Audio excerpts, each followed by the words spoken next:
and gentlemen. Welcome to the Yard GQ. This is episode 5 of the podcast. Today we have a special guest on the podcast with us. I will allow him to introduce himself. Emil Jadren%, also known as JD, that's my stage name. Artist, musician, enthusiast, everything. This is the part of the podcast where we start jamming the music in the Yard podcast. Okay, nice. So you mentioned that you are artist. What type of music do you make? I make now, I'd say a lot of R&B / hip hop. I know me and you connected mainly on the music / creative scene. So we exchange a lot about why we think music is powerful.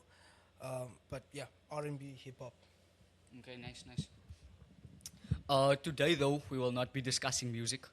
I will let Emil introduce the topic for today. Yes, before we get to why I chose music as like what I do, we have a lot of choices we make as people, and my huge argument is free will, right? Free will. That's what guides our choices. And Laik and I had a huge debate on this topic, and we got into like how you were raised, we got into your environment, we got into the people around you, and just how it's all interconnected. So we got to like politics and religion and just a lot of things, especially even entertainment that controls human behavior. So that's what we'll be talking about this can I say evening? Evening. So on that note, what we basically discussing, correct me if I'm wrong, will be power relations in the world. So what it means to have power is to have control over a situation, a setting, or a person, right? And power is not always necessarily a bad thing. Because I know when you say have power over something or someone, then people are like, you're a dictator. When it's like, that's not necessarily what we mean. We're not going to name drop some dictators. Yes. But we mean more the ability to choose freely and dictate your own decisions and where you go in life. So today we're going to discuss power relations in life in general. Thanks. A good place that I think we can start with power relations Okay. would be power relations at home. Because This is the best. the world is obviously much larger than your home environment, but everything that you learn on a micro level repeats on a macro level, right? Sure. So let's say you grow up and you have certain behaviors that you engage in at home. Those types of behaviors and attitudes often reflect in the real world. And sometimes the correct thing to do at home is not necessarily what the world deems the correct thing to do. So to start off, I'd like to ask you, how do you feel about power relations at home? Yeah, I'd have to expand on especially your background, because where you learned everything was obviously mimicking your parents, mimicking siblings, and then friends. You know, I think we all had that experience, hopefully, of where as you grew up, then your parents were like, "Nah, you gotta go to kindergarten," and they dropped you, and then we all had our different ways of responding to that situation, because we didn't know who we were outside of the family dynamic, and as I said, your background has a lot to do with your personality as you grow up, how you see your parents handle conflict, how you see your friends handle a new stranger. We all have those basic rules, like social interactive rules, where we're like, don't talk to strangers, sharing. But yeah, we had different experiences, and I think as you leave the home environment, you start obviously expressing those learned behaviors. Yeah. And then they either get reinforced, we share now, or now we don't do this type of thing. And what I've actually seen mostly in my home environment is I'd learn something at home, for example, sharing.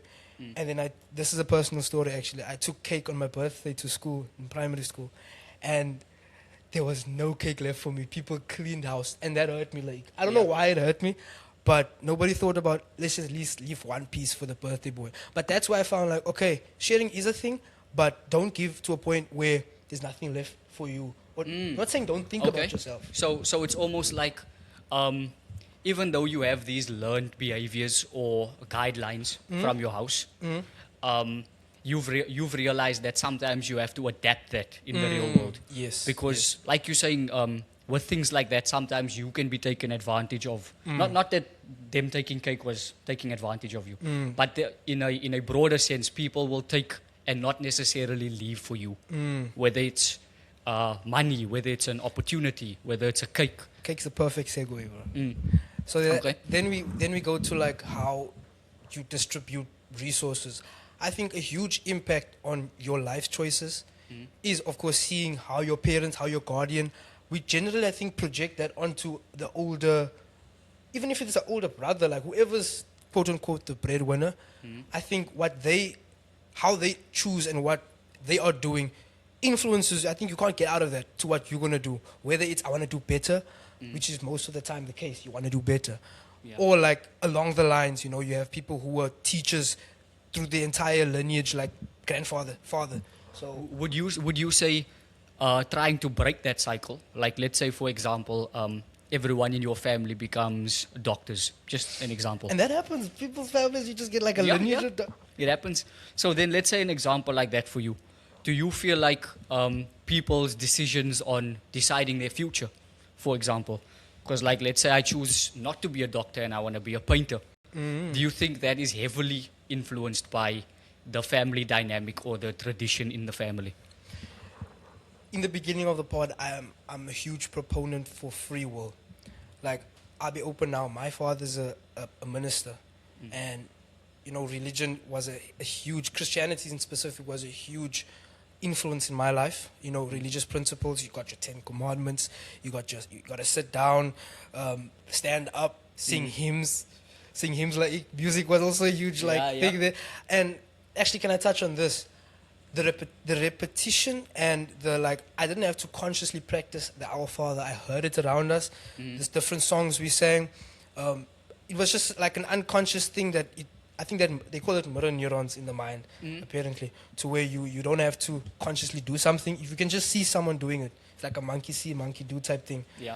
So that, of course, had a huge impact on my life until I think at a point you start developing as a person. And maybe that's a huge part in puberty. That's where you start what I want. You start thinking about that, and that's why I made the choices. Do you think puberty is a point where we start independently thinking? It's interesting that you mention that. I wouldn't say it's necessarily puberty, even though that's normally where I think most people start being conscious of their own decisions. But I feel like that's an interesting point in and of itself. Like, once you start developing your own consciousness or your own needs and wants in life, you tend to stray off of this path that was generated for you by your parents or by your guardians, or there's always this norm that you sort of have to fit into when you're younger. And when you get older, which could be now at puberty, like you said, you start to learn for yourself, like, actually, this is what I want to do. This is what I enjoy. These are the things I'd like to pursue in life.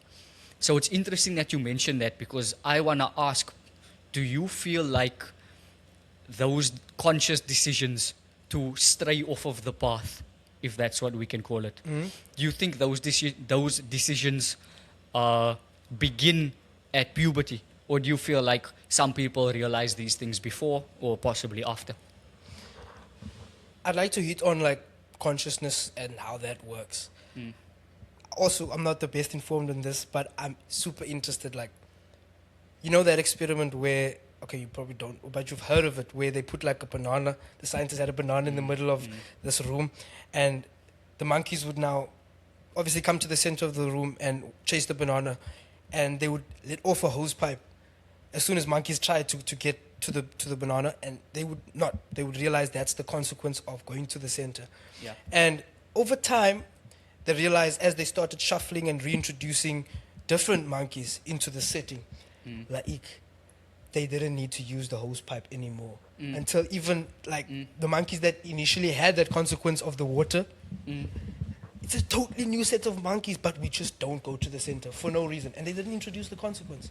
So does that explain my view on this? It does. It's interesting that you bring that up, because I've heard of the experiment before. but it just shows how like programmed behavior, like people telling you don't go to the banana. There doesn't even have to be an experienced consequence, as long as there is a recognized consequence among the like consensus of the people. That's the So, best way out. so you don't even have to suffer the consequence or go through the bad time or the harsh condition, but you'll just believe that that harsh condition is waiting for you. And I think that's an interesting point, especially when discussing things like free will and how your lineage can affect where you end up working. Because now you don't even let's say I was to go back to our initial point. Let's say you're in a family of doctors and Yeah. you want to be an artist. Yeah. You don't even have to pursue being an artist, because they might feed you narratives like that doesn't lead to money. You will be Exactly, unsuccessful. exactly. And then before Again, you that- even get to experience the banana, you're already saying, I'm not even going to go touch it. And now pulling back to power relations, like we've already discussed how your background, your environment, which is like obviously your intimate family, has like a huge role. And where I'd introduce free will would be where you start independently thinking. I think before that, obviously, as you start as a human being, you naturally open your mouth, baby, you need to be fed. So there's no really conscious thinking. It's all unconscious Yeah. to a point where you start experimenting with consequences. Okay, you hurt yourself there. How do we start walking? We fall over, we get it. So I think when you start, I'd say when you start really, depending on how your mind works or your brain, because your brain works differently. All of us have different brains, Yeah. but there's a template. I think there's a general template. But as soon as you start experiencing consequences, whether it be physically, spiritually, and again, these is very complex, physically, spiritually, mentally, I think consequences have a huge role to play in like your choices. So on that note then, consequences and pain or loss, would you say that's needed for growth? Free will has to do with making choices. And what is a huge like proponent of making choices? You don't want to make this choice. There's resistance there.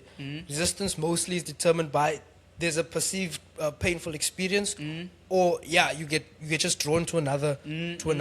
But I'd say pain is a more, I don't want to go into that you get this psychologist, what's that guy's name?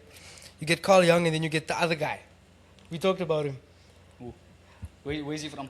He's also like a psychotherapist, but he talked about how your also is like, he argues puberty, but as soon as you start sexually desiring, that's a pull towards the different choices you make, and that affects your character. The libido. Yeah. Libido. I'll get his name throughout the pod, but I also argue like pain, because if you get hurt in one experience, you would not repeat that. You'd go to the other. Yeah. So my huge thing is like free will goes hand in hand with painful experiences, because we can all relate to things that have hurt us. It's interesting that you mention this, because if you look at, like we said, we started on the micro, so like the family dynamic. So let's say you look at something like a family, and as a father or a mother, I would assume you don't want your children to experience pain. Let me say excessive pain. But in order for them to grow, we're saying that you need some of that pain. So where you draw that line is like interesting, because where would you say I'm protecting this child versus I need this child to learn right now? Now we're going into the parents or the guardians' learned experience as they've developed as their own person, because they've probably also tried and tested part of their parents, and they realized they couldn't make the exact same choices or become the exact same person. And they've learned from those experiences and are now living that type of life. So the line is drawn where you realize this is not going to work for me. So then are you suggesting that that line is subjective? It has to be. Okay. I agree with that. Yeah, because I could say that I want to be a fit person because I saw my parents were unfit, and I I make the conscious choices to avoid that because I see the consequences they are suffering. And they might not even perceive that pain again that is subjective to me. That I'd be like, you know what, this is not the lifestyle I want to live. I don't see it as, it doesn't add to me. Yeah, so I then make the choice to become a fit person. I feel like lots of what we're discussing, I agree with what you said. And I feel like a lot of what we're discussing has to do with knowing yourself. Because like we said, you don't want to just adopt all of someone else's beliefs and, what's the word, habits. Yeah, then you want to carbon somewhat copy. create yourself, right? Yeah. So what do you think is one of the best ways any person can start off by trying to, if not understand themselves, create themselves, to mold themselves into something they actually want to be instead of just existing as something that they are? Like, can I say that we've gotten very subjective in this conversation? And to segue to a more like expanded view, we did recognize that there's like a system, you know, biggest, I'd say, power structure you have now is money that flows through the economy. I think 20 something years ago, South Africa became a democratic state. Now after apartheid, which is like, I don't know, I want to say apartheid because that's how it's pronounced. But I'd say we adopted that from the US's democracy. And that like the whole argument for capitalism is obviously to try and make South Africa a more free, you can vote, you can, doesn't matter your race, all of that. And you expand further, like we've always had ways of controlling people, violence being a huge one. Yeah. You know, exchange, if you want to take that thing, we'll take it from you. I think the UK is one of the most violent nations. So they also like huge power structure. And as you expand like that thought, I'd say resources and scarcity thinking is what influence most of like humanity now. Yeah. Because now you're separating the high upper class, elites, and then you got the middle class, the working, and then you have the lower class, and then just the homeless people. So that whole idea, as we talked about, like it doesn't even have to be real. The consequence can just be perceived. And we spoke about this. How many homeless people we were like, how are they surviving? You know. So I think humans are resilient, but the idea of scarcity is so scary that we start putting each other in these boxes and being like, this thing you need to survive. Whereas like free will is, like, allows you to do whatever. I like where you're going with the conversation because it just shows how all of these individual components tie into one another. But I'd like to go back to the initial question. Okay.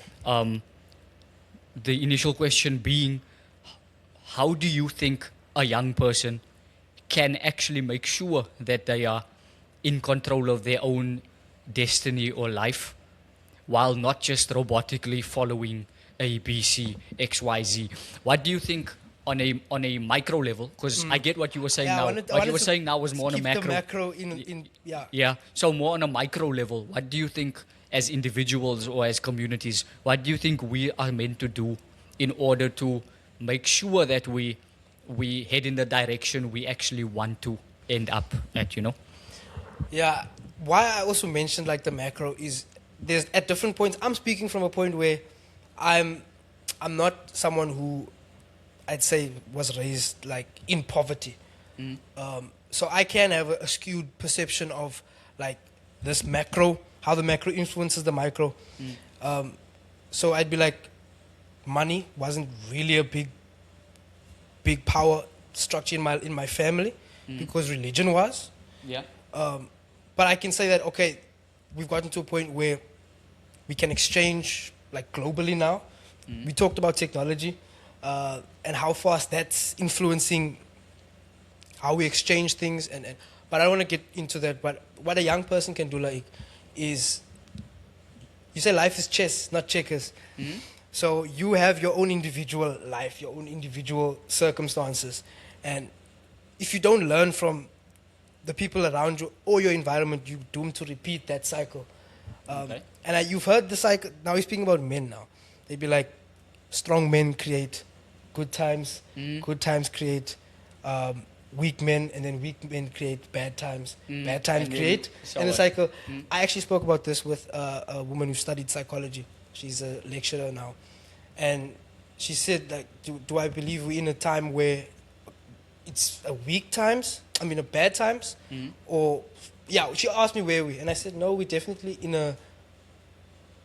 a good times, weak men era, because we definitely using technology to coast, and we're not making those tough decisions. That's why I'm gonna say it like, that's why we have women now actually hugely part of the workforce, and they, I think you can add to that, they are really, whether it be in STEM universities everywhere, and they have a huge say in this idea of money and what is important nowadays. So yeah, but young guy, realize where you are on your chessboard.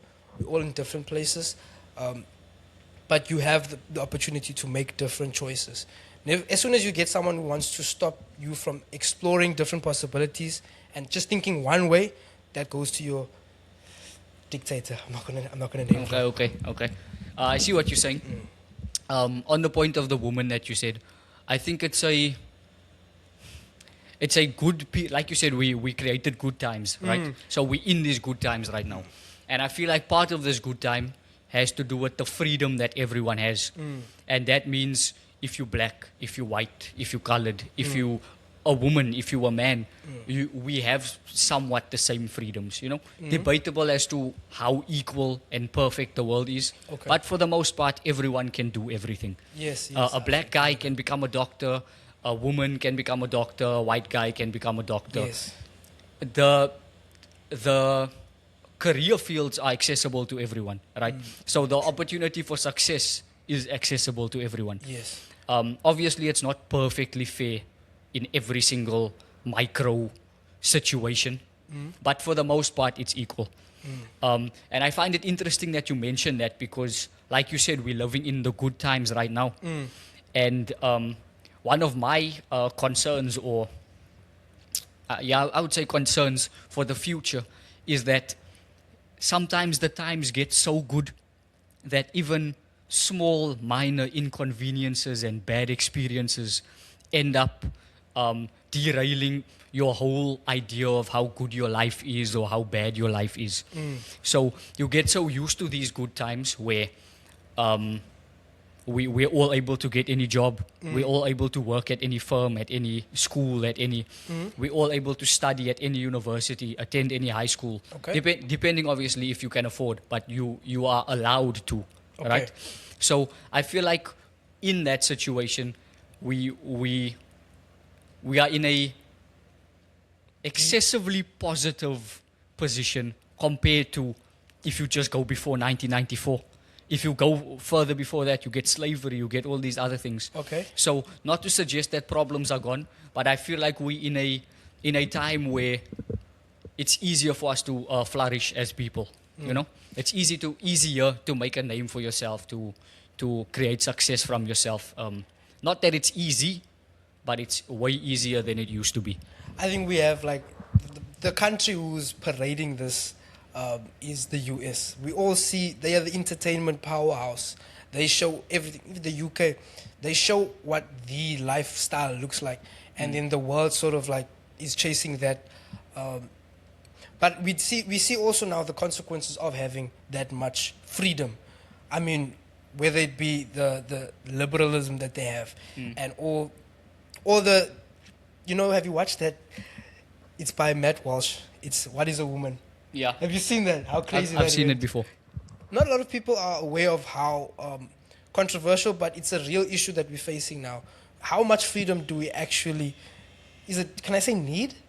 Because at some point you just start exercising the worst possibilities and choices. Right? If you can first tell me what you mean by that, then I'd be able to answer. Freedom. We have most freedom to make choices. Yeah. Oh, that's very vague. But I'll be like, at what point can and I put it on the men.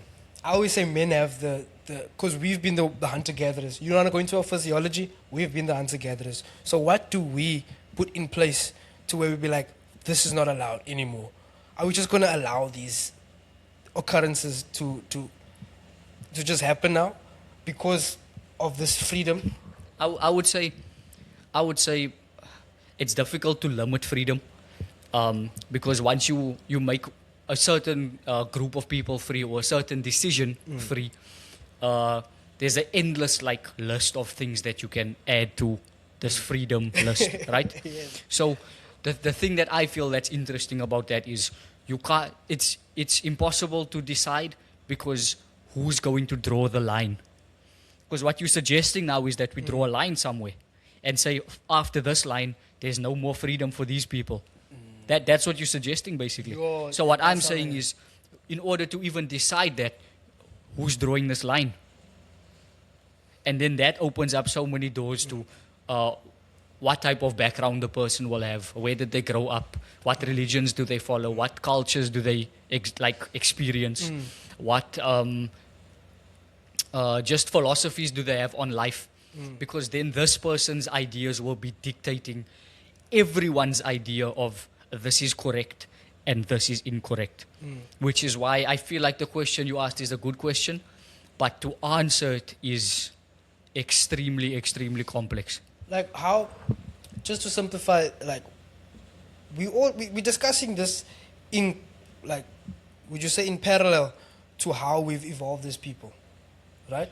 And that's another thing. We can say that's Because also up for debate how we evolve. I would say it is in parallel because when you bring up a point, it's always in comparison to another. So if I say we're free now, it's to say we weren't as free before, you know? Yeah. So everything is in parallel or in comparison to something else.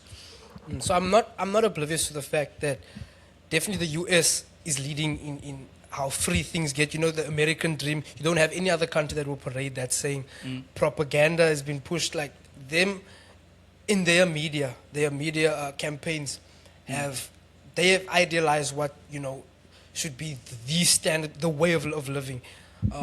So in a way we're all chasing that.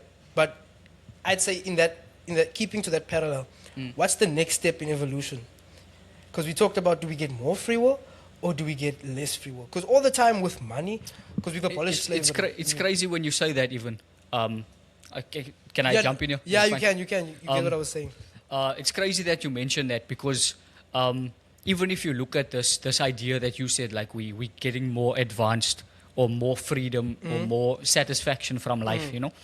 It's interesting that you mentioned that because if you look at studies, I don't have any on me right now, but I read it like a few years ago. Apparently, people are more miserable than they've ever been. Especially Yet we have more access. More money as well. Yet That's we have also a more crazy access thing. than we've I've ever seen it, had. yeah. We have more access to immediate food. You can just go to Spa. You don't have to go hunt something down. You don't have to. You can just go there and buy it. And we have so much access to information. You can just Google things, YouTube things, connect, like we spoke about earlier. Yeah. Connect. Yet people, at least based on these studies, tend to show that they are getting more, I don't know, depressed. And that's a huge thing you mentioned now. That word is such a buzzword.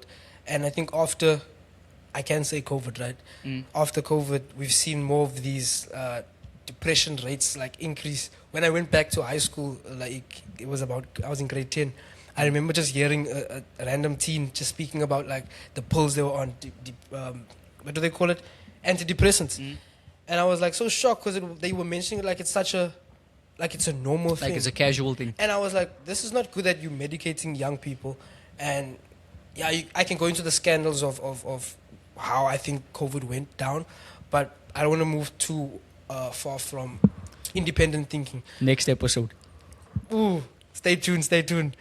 But like, I really do think like independent thinking is definitely, it's an evolutionary step that we are. It's an evolutionary step that we need to take, because the more we start thinking consciously for what the choices we want to make, the richer the world gets. Because if you just follow these preconceived ideas and templates from the previous generation, you're repeating that. Can I jump in on that? Yeah.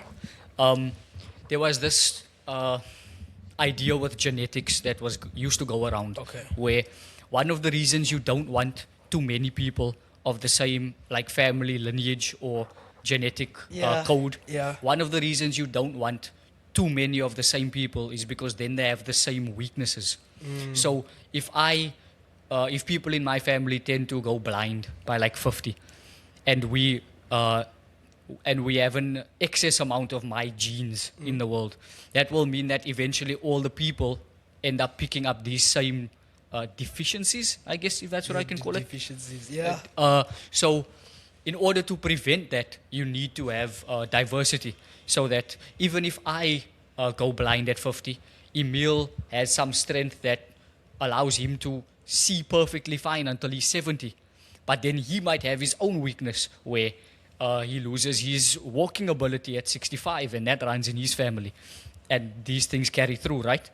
So the idea that you spoke about with independent thought, the need for variety of genes, just like the variety of thought, I feel is very important.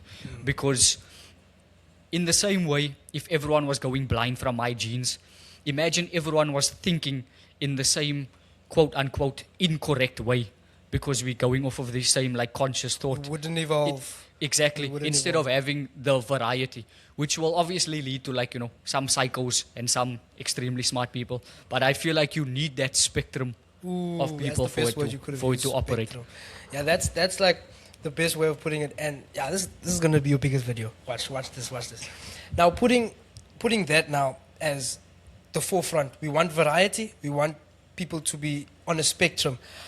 I have to say then, what we're seeing now, the crazy things we're seeing now, is necessary for us to actually evolve. Whether it be the woman being in the workplace, whether it be the drag queens. Wait. Why do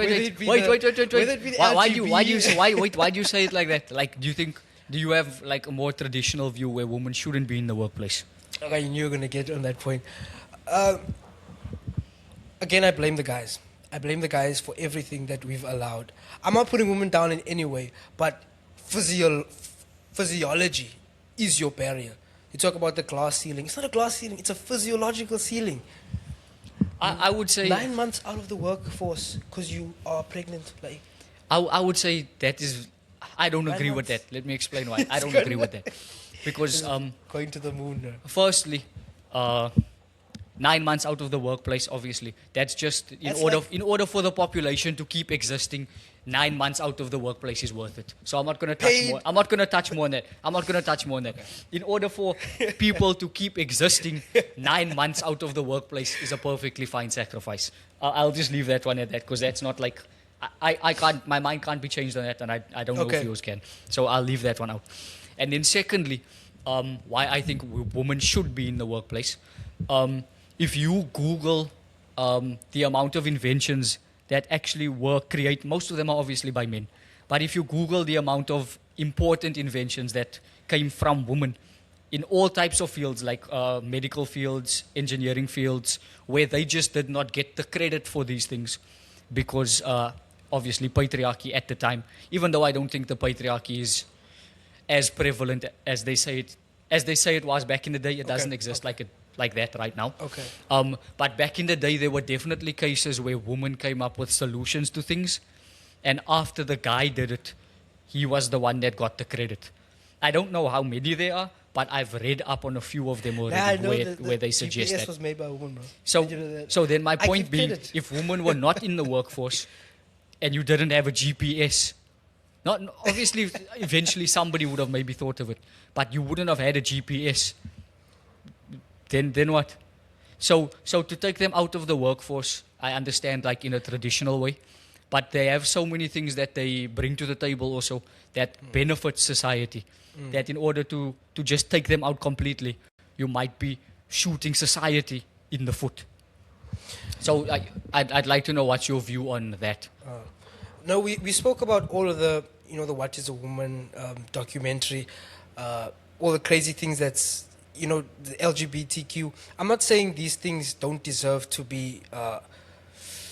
These people don't deserve to make these choices. They make your choices. All I'm saying is the spectrum at some point needs to be regulated, and that throughout society has always been done by men, whether it be through wars, which I think no woman, I don't believe, like, women, y'all are strong, but you have never been actively involved in wars. It's stupid, yes, but that I think is the biggest steer, is that a word? I don't know, but to human evolution, us just killing each other. Can I jump in on that? Is it fine?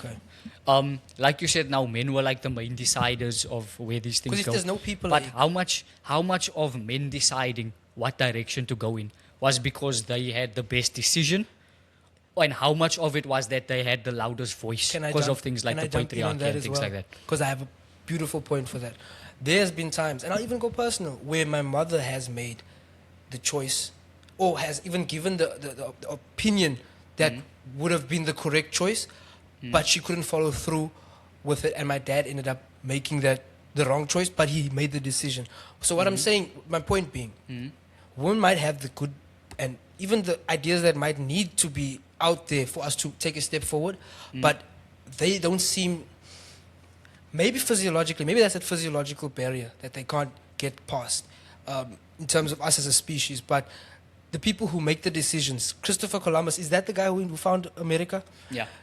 That's a guy who decided, yo, I'm going to go across the sea. I don't care what, I'm going to go and look.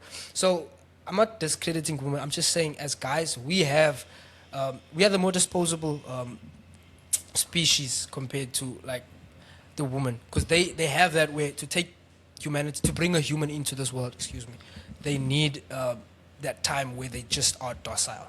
I agree with the part where you say more disposable, in the sense that men go fight in wars all the time and die for their country and stuff like that. Not anymore, but like that's what it used trajectory. To be. That was Yeah? what we were on. So, but I feel like in the grand scheme of moving society forward. Have you answered my question though? Sorry, Mr. Lee. Okay, yeah. About women might have had the best ideas, but they just didn't follow through. They were too busy quarreling, and the men ended up just making the decisions. And even though they were bad, they still had to be made.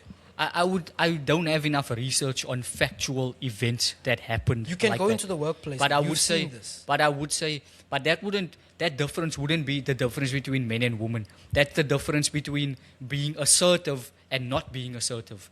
And in most cases, men tend to be more assertive. So the difference isn't men and women. Like an example is trying to get a promotion. Men are more likely, from studies that I read up on. So if those studies are wrong, go argue there with the studies. They say men are more likely to get promotions because they are more likely to ask for promotions and to work longer hours, just based on statistics, right? So one of those things that they test in men and women is assertiveness. How much can you assert yourself to say, I want this promotion? Not to just think it in your head and work for it, but to actually tell this boss or this person, by the way, did you see what I did? Obviously not as blatant as that, but to put yourself out there. Accountability. Yes. And some of the difference, of the question that you just asked, it's not a difference between men and women. It's a difference in assertiveness. And men tend to be more assertive. So the more assertive people tend to be in those positions, not necessarily the men or the woman. I don't think you're defeating the physiological barrier. The point is, obviously men and women are different. Yes, but the point we agree. Obviously men and women are different, but the point is that difference in and of itself is a spectrum. So Okay. as much as you can say, oh, the men are normally more assertive, there are households where the women are more assertive. True. So True. I'm not saying that the outlier disproves the pattern, but I'm saying Let's get 2 that million means the views now. differentiator is not men versus women. The differentiator is assertiveness versus being passive, I guess. Okay. Now watch this. I believe, or maybe it's a belief, but I think it's just evident in the results. Your beliefs affect your physiology directly. Someone who believes to be fit and to live a healthy lifestyle versus someone who doesn't, completely different outcomes. So that's what's in your control. Again, young people, tap in. This is your key. Look at someone who, and let's go back to the spectrum. Like someone who believes that they are part of the LGBT community. I really do think it's just a belief. Again, you know that banana and the apes. I do think, even though it could be like an invisible thing, they might really believe they are like that. Yeah. I'm not targeting people. Let me say, gay guys. You see, okay, someone who maybe I don't know what sort of experiences you've had, but I do think if that guy goes to the gym, because you see how they look, they start looking, speaking, acting like that, and I think that convinces them, and they will never be in the guy's eyes a woman, but even other women are like accepting of that. Have you seen that? So my thing I've is like, seen if you it, but look, that's my still thing is like, debatable. if you put that guy in a gym, go change his lifestyle, I do think his belief could change, and he would end up like. I No, really do think. I like don't. that. I don't agree. I really do No. think about that. The reason I don't agree is because I know tons of people, or I've seen tons of people that are gay, that would break me in half if they pick me up with their two Okay. hands. and the stronger that they got, and the more proficient they got at, because there's some fighters, there's some bodybuilders that are gay. So you think they're born gay? The fact that they got stronger or they became fighters didn't make them less gay. Which is why I'm saying I feel like the stereotype that you're attaching to this now is saying that in order to be gay, you have to be weak as well. And as soon as you're not weak, Okay, I get your. as soon as you're not weak, it's a spectrum. now you're It's a not spectrum. gay. I guess when it's you like know how long the that's not spectrum how it is. works. Excuse me. I love that but for the viewership, they're not gonna hear us. That spectrum we talked about. I guess I'm again speaking. I mean, look, it's LGBTQ plus. It's like a whole, and they recognize. Politically, they recognized, socially, even in your workplace, they are recognized. So the spectrum is definitely very, very wide. But the point was like your beliefs affect your physiology. So whether people, like we talked about young people specifically, and we are challenged with these things because we are the you get your boomers, you get your, all of that. Is that like the generation? We're the generation that are experiencing the most change at such a rapid pace. So I get why like there's so much confusion, controversy, and discord in our generation because of again the freedom is at an all-time high, the choices all-time high. Even attention spans, the media, and I'm getting back to the people who watched in the beginning. The name was Freud. Have you heard of that guy? He was like Sigmund Freud. Exactly. Propaganda, media. This is now going to be a controversial take, but I think especially Hollywood is pushing a lot of these gay actors. There's this actor from, I'm not saying it's a wrong thing, but I think they're starting to push it. There's this, have you watched Umbrella Academy on Netflix? There's this actor who was a woman, Vanya. So she was a woman, and then I know this thing, yeah. exactly, and then she became a guy. The Kylie Jenner is not Kris Jenner. Excuse me.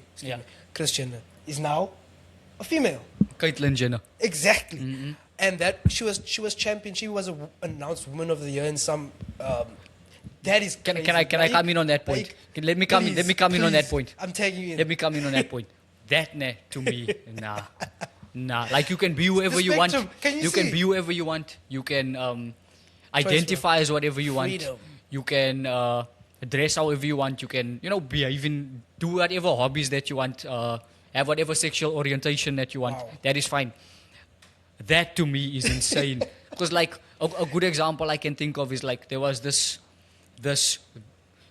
woman that was a guy before. Crazy. That identified as a woman and played, I don't know what sport they were doing. I think it was boxing. Yo. And they actually went boxing with a biological woman that was born a female and was a female her whole life. I know female and woman, like gender versus sex, but you know what I mean. Okay. And he went boxing against this person.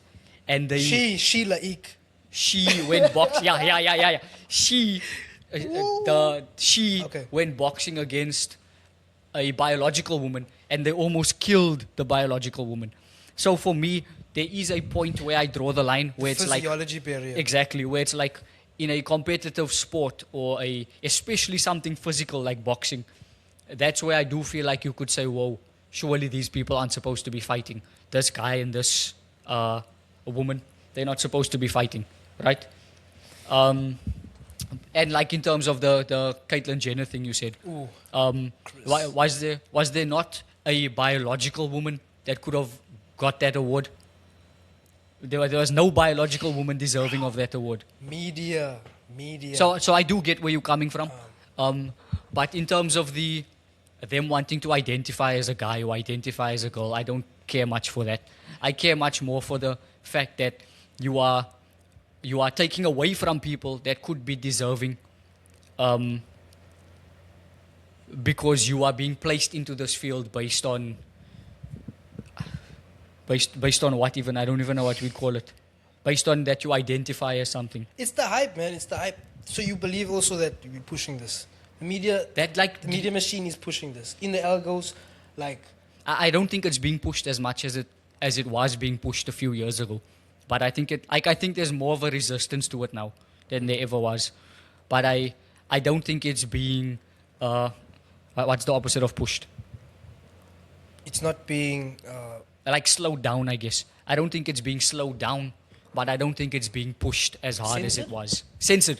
I don't think it's being like censored. You might get censored on this podcast. But I don't think it's being pushed like it used to be either. Look, so you can see how much of the external has definitely influenced the young population on their choices, who they are. I mean, you have so many choices you can make. Like, doesn't that also mean by default you have possibilities of exercising the wrong choice? That's also subjective. Yeah, that's what I was going to say. The ability to choose the wrong thing should not be limited, because the wrong thing is just what the masses decide is wrong. Ooh, so there's no such thing as a huge point. There's no such thing as try and limit the right and the wrong stuff, because then whoever decides what's right and what's wrong is the one that has power. And now you're giving power to an exclusive group of people that have an exclusive, like, one-track mind of thinking. And that's like the best way to segue to like how decisions are made at scale. Like, you have people, the globalists, let me say, the people who control the economies. And I had a conversation with you about what I think these rooms look like. And I definitely think it's like one side is purely logical.